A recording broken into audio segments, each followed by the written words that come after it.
that if rates drop 1%, 5.5 million households will enter the market to buy a home in the United States.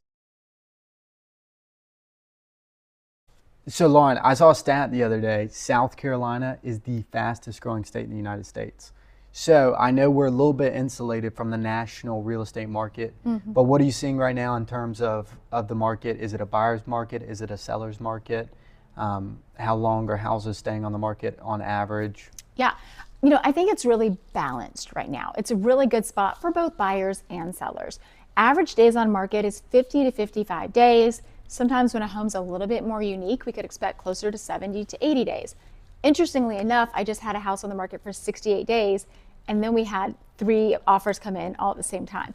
But the good thing about having a little bit more time on the market, sellers are not having to rush and make decisions on 15 offers that just came in, and buyers are able to take the time, see some houses, make a fair offer, get some of those closing costs covered, but also sellers are not giving an arm and a leg, right? Buyers can get closing costs covered, sellers are not having to go give closing costs and give up a lot on the price. Repair negotiations are feeling a lot more fair and even. The important things are getting covered, but the seller's not having to do everything under the sun that's just nitpicky stuff. So it just feels like a really good level market where sellers are able to get a good price for their house, buyers are able to get what they need to get. But what are you seeing on the lending side of things? We're seeing an uptick in business. Things have been very busy lately. I saw today there's a 7% increase in purchase applications. And in South Carolina, I think that number's even higher than the national average. I've been encouraging everyone I know who's thinking about entering the market to go ahead and do it. I agree. And I'll tell you why. They're estimating, the National Association of Realtors is estimating that if rates drop 1%, 5.5 million households will enter the market to buy a home in the United States.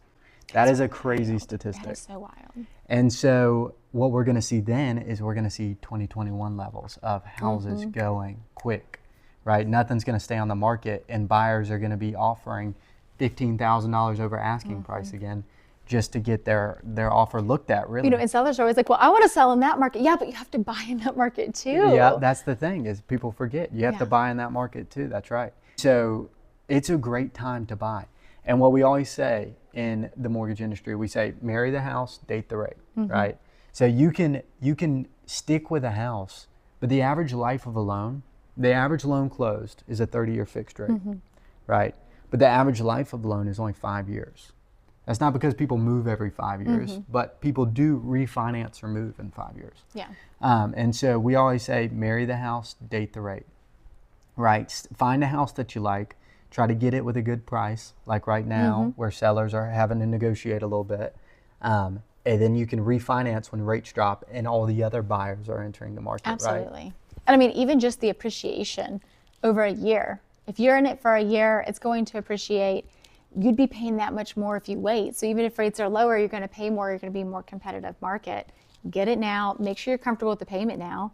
But then if rates drop, you can refinance and save money then. That's right.